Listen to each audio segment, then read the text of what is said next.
कि मैंने अपना नामांकन वापस लिया। पिछले सोमवार को मैंने लिया था, आज हम रविवार को बैठे हैं।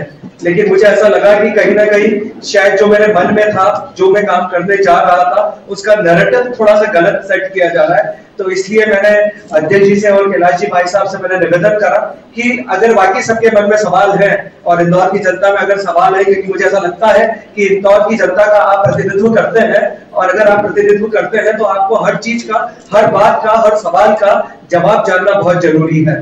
तो मैं यहाँ पर आप लोगों के बीच में इसीलिए आया हूँ कि आपके जो भी सवाल हो, जो भी आप लोग मुझसे पूछना चाहते हैं, जो भी आपके मन में हो, लेकिन बस जैसे कि गौरव भाई साहब ने कहा, एक के बाद एक आप करें और रिपीटेटिव क्वेश्चंस ना करें कि उसका सेम जवाब आए। अलग क्वेश्चन हो तो ज्यादा बेहतर होगा। आप अपनी बात आप मुझसे पूछ सकते हैं। तो कांग्रेस आपके ऊपर आरोप लगा रही है कि आपको डरा धमकाकर जो है बीजेपी में शामिल किया गया, तो इसमें कितनी सत्यता है? बिल्कुल भी सत्यता नहीं है दोनों ही चीजों में। मैं आपको बताना चाहूंगा कि मैं काम तो कर ही रहा था, लेकिन जब नामांकन के बाद अगर कैंडिडेट काम करता है तो सबसे महत्वपूर्ण होता है उसका डेली शेड्यूल। आप मेरे प्लेटफॉर्म पे देखिएगा, मेरे जो सोशल मीडिया हैंडल्स हैं, आपको 1 या 2 दिन का ही सिर्फ मिलेगा। क्यों? क्योंकि रेगुलर मेरे प्रोग्राम्स गेटिंग चेंज्ड।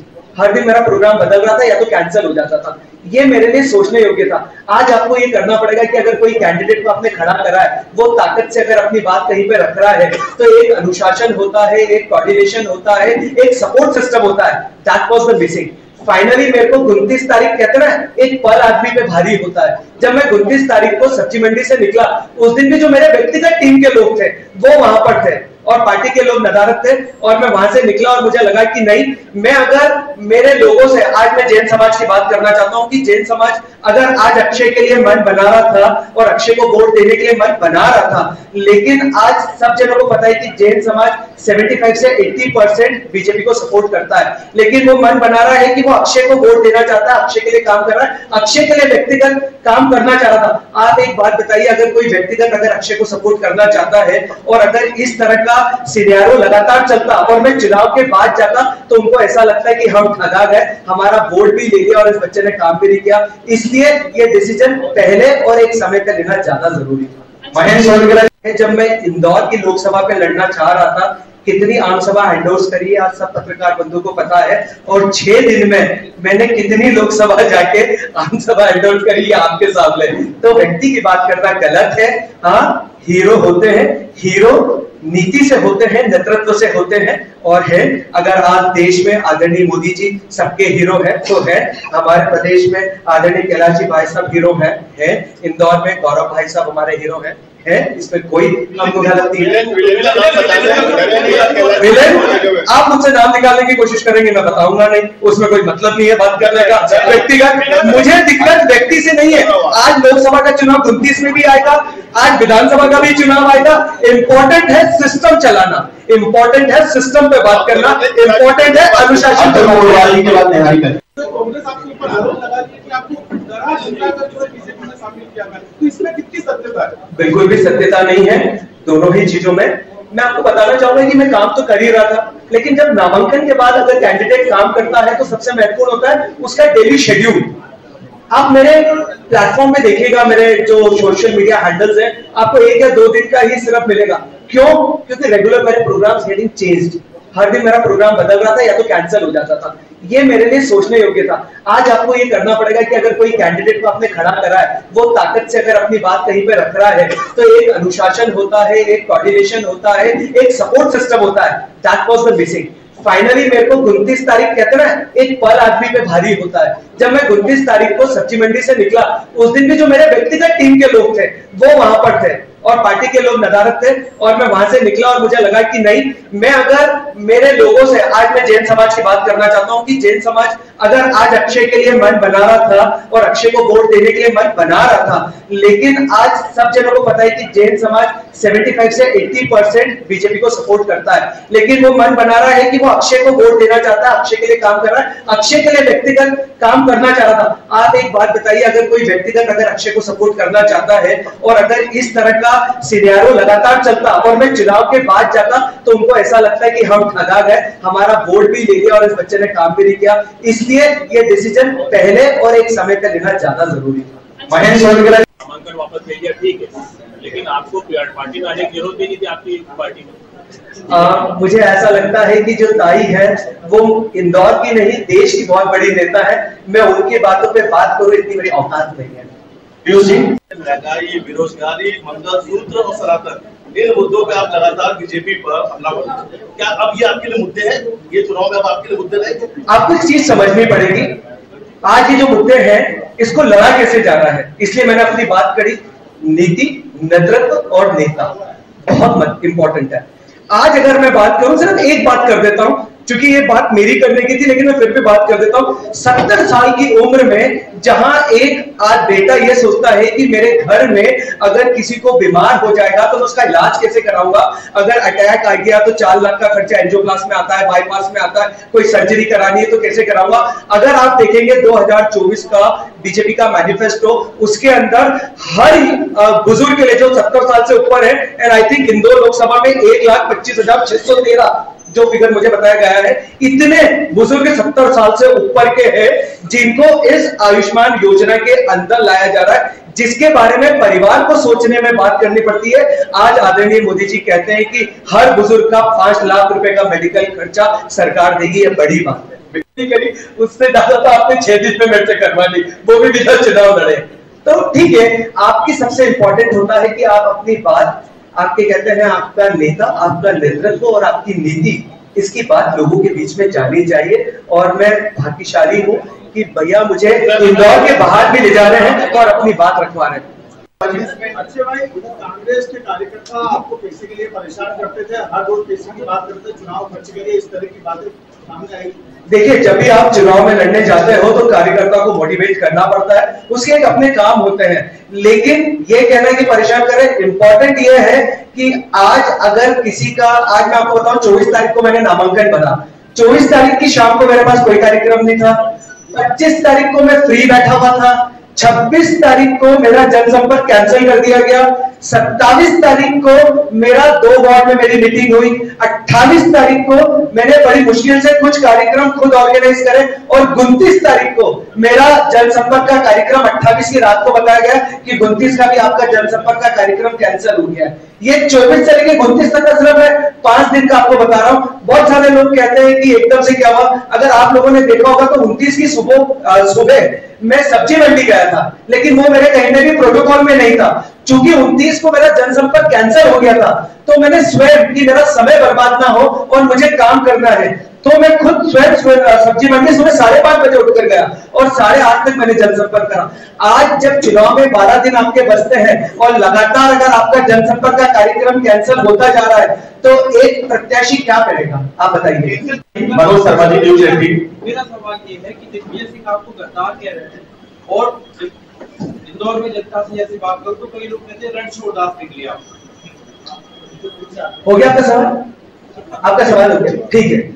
आप मुझे एक बात बताइए, डेफिनेशन ऑफ गद्दार होती क्या है, गद्दार होता क्या है और रणछोड़दास होता क्या है? आज मैंने रण छोड़ा, किसी ने मेरा फॉर्म ए या मेरा फॉर्म बी पढ़ा है? आप में से किसी भी पत्रकार बंधु ने पढ़ा है मेरा फॉर्म ए या फॉर्म बी? इलेक्शन रिजल्ट्स का, सिंबल्स का स्पेसिफिक पैराग्राफ है, पैराग्राफ नंबर 13, जिसका sub clause B, sub clause C और सब क्लॉज ई स्पेसिफिक कहता है कि कौन कैंडिडेट होगा। आप अगर 1 से 4 नंबर का कॉलम फॉर्म बी के अंदर देखेंगे, उसमें साफ लिखा है कि अक्षय बाब हमारा कैंडिडेट है, ऑफिशियल कैंडिडेट है। सब्जेक्ट टू कॉलम नंबर 5 से 7 में लिखा हुआ है, आप मेरा फॉर्म भी देखिएगा जाके, ऑन रिकॉर्ड पड़ा हुआ है, उसमें लिखा हुआ है कि अगर किसी कारणवश अक्षय का फॉर्म स्क्रूटिनी में कैंसिल होता है, पहला पॉइंट। दूसरा पॉइंट, अगर अक्षय स्वयं अपना कैंडिडेचर या नामांकन वापस लेता है तो आदरणीय Modi ji Patel would be the official candidate of Congress party. ये स्पेसिफिक लिखा हुआ है, पहली बात।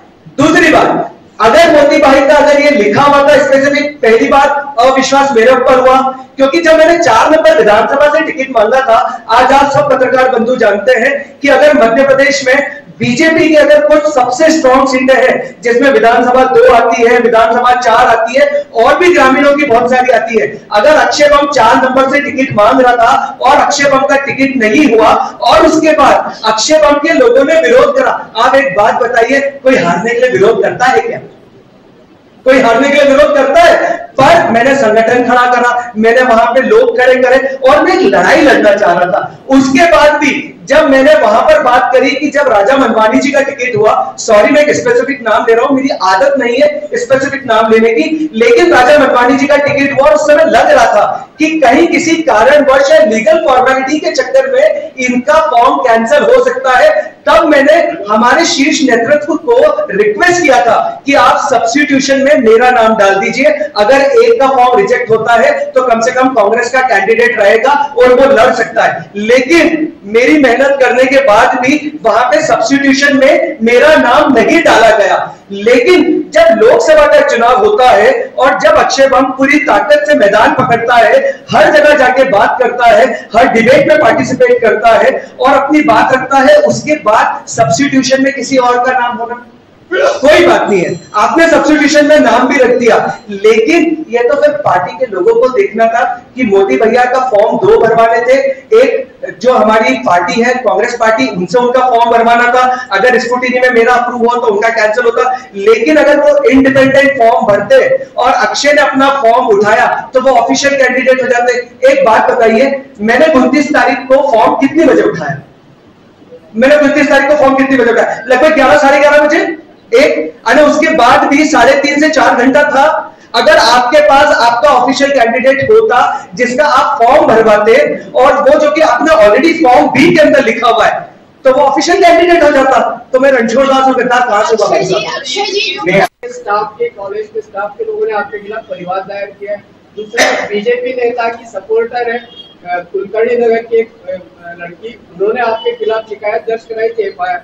और तीसरा एक मामला था धारा 360 का जो आपको इन चुनाव के समय 17 साल पुराने मामले में बढ़ाई गई, तो इन तीनों के कारण आपके ऊपर दबाव था, इसलिए आपने नाम वापस। चलिए मैं आपको बता देता हूँ। एक बात बताइए, जो आदमी समाज के लिए काम करने आता है, राजनीति करना आता है, आप लोग तो ये जो सब निकाल के लाते हैं चुनाव के टाइम निकाल के लाते हैं, मुझे स्वयं को तो मालूम ही है क्या चल रहा है, ऐसा तो नहीं है मुझे नहीं मालूम है क्या चल रहा है। अगर मेरे 22 साल के करियर में एकमात्र केस एक जमीन का चल रहा है, इसका मतलब मैं क्लियर हूं, मेरा काम सही है और मैं अपना कामकाज ठीक करता हूं। दूसरी चीज, जिस आदमी ने मेरे ऊपर केस लगाया मैं उनका नाम भी नहीं लेना चाहता हूं, आप जाके ऑफिशियल रिकॉर्ड खजराना थाने में और अदालत में पता कर सकते हैं, ये किसी से छुपा नहीं है, सब ऑन रिकॉर्ड है। तीसरी चीज, आपने 307 की बात करी, 307 का शायद आप लोगों ने ऑर्डर देखा नहीं होगा, उसके अंदर साफ लिखा हुआ है कि प्रथम दृष्टया the prima facie it looks like to be कि 307 पे विवेचना होनी चाहिए। विवेचना का मतलब होता है कि इसमें डिस्कशन होना चाहिए, आर्गुमेंट होना चाहिए, उसके बाद 307 लगेगी या ना लगेगी ये डिसाइड होगा। तो वो 10 मई को है। तो ये 3 चीजें हैं, मुझे भी पता है। एक ही मैटर पे मल्टीपल केसेस चल रहे हैं, वो खजराना थाने में भी चल रहे हैं, हाईकोर्ट में भी चल रहे हैं, सुप्रीम कोर्ट में भी चल रहे हैं, सीबीआई कोर्ट में भी चल रहे हैं, ये बहुत सारी चीजें। दूसरी बात कॉलेज की, आज कॉलेज के अंदर आप बोल सकते हो आज अक्षय बम चुनाव लड़ रहा है तो ही ये मैटर सामने आ गया। आज मेरा नेट का जो अक्रेडिशन है इट्स 1.5 years old।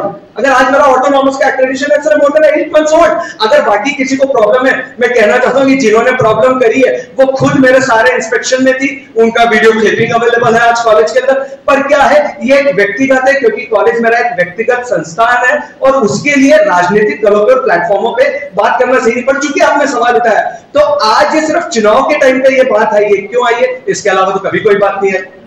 अक्षय जी, कांग्रेस संगठन ने आप पे भरोसा करके आपको टिकट दिया, आपने नाम वापसी से पहले किसी कांग्रेस के बड़े नेता से आपने दर्द के विषय में बात करी? इसके पहले कम से कम 3 बार, एक बार नहीं 3 बार मेरी बात हुई थी। किनसे? मैं प्रदेश अध्यक्ष जी का ही कहूंगा, मैंने प्रदेश अध्यक्ष जी को कहा, उन्होंने कहा भी आगे, मैं इसको नेदारत नहीं करूंगा, मैं स्वयं गया, उन्होंने आगे कहा इंपॉर्टेंट होता है चुनाव में अनुशासन को फॉलो करना। आज 25 तारीख को, आज मैंने 28 मार्च की बात बता रहा हूं, ये भी ऑन रिकॉर्ड है, आप चेक कर लीजिएगा। मैंने प्रदेश के शीर्ष नेतृत्व को और दिल्ली के शीर्ष नेतृत्व को लिखा कि मुझे इंदौर में किन किन लोगों की सभा चाहिए। उनमें से जिसकी एक की सभा चाहिए थी वो 25 तारीख को इंदौर में थे, और वो इंदौर में 2 घंटे आज एयरपोर्ट पे बैठे रहे। उनकी उज्जैन में सभा हुई, उनकी धार में सभा हुई, लेकिन इंदौर में सभा नहीं हुई। इसका क्या कारण? आप पता कर लीजिएगा रिकॉर्ड में, मैं किसी का नाम नहीं लेना चाहता हूं आपसे, पर आप पता करिएगा उसको। राजेंद्र जी के बारे में 3 बड़े मामले। अच्छे भाई, कांग्रेस के कार्यकर्ता आपको पैसे के लिए परेशान करते थे, हर रोज पैसे की बात करते थे, चुनाव खर्च के लिए, इस तरह की बातें सामने आई। देखिए, जब भी आप चुनाव में लड़ने जाते हो तो कार्यकर्ता को मोटिवेट करना पड़ता है, उसके एक अपने काम होते हैं। लेकिन ये कहना कि परेशान करें, इंपॉर्टेंट ये है कि आज अगर किसी का, आज मैं आपको बताऊं 24 तारीख को मैंने नामांकन भरा, 24 तारीख की शाम को मेरे पास कोई कार्यक्रम नहीं था, 25 तारीख को मैं फ्री बैठा हुआ था, 26 तारीख को मेरा जनसंपर्क कैंसिल कर दिया गया, 27 तारीख को मेरा 2 वार्ड में मेरी मीटिंग हुई, 28 तारीख को मैंने बड़ी मुश्किल से कुछ कार्यक्रम खुद ऑर्गेनाइज करे, और 29 तारीख को जब आप मनोज शर्मा जी कांग्रेस में आपने नामांकन वापसी के नंबर वाइज घंटों पहले आपने अपना नाम वापस ले लिया, तो कांग्रेस में ऐसे क्या हालात बने जो आपको वो पार्टी छोड़ने पे मजबूर होना पड़ा, और भाजपा में ऐसा कहते तो आप यहाँ पे आ गए?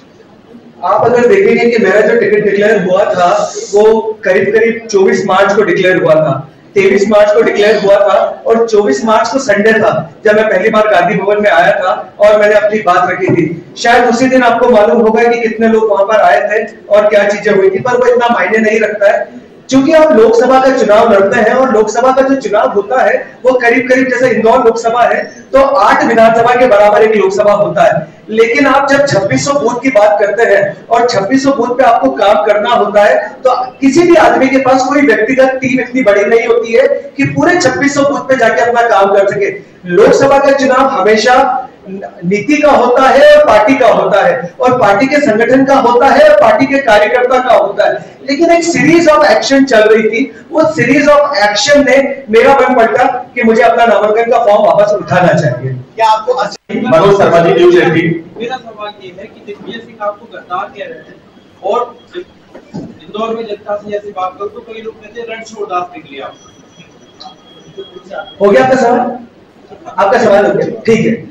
आप मुझे एक बात बताइए, डेफिनेशन ऑफ गद्दार होती क्या है? गद्दार होता क्या है और रणछोड़दास होता क्या है? आज मैंने रण छोड़ा, किसी ने मेरा फॉर्म ए या मेरा फॉर्म बी पढ़ा है? आप में से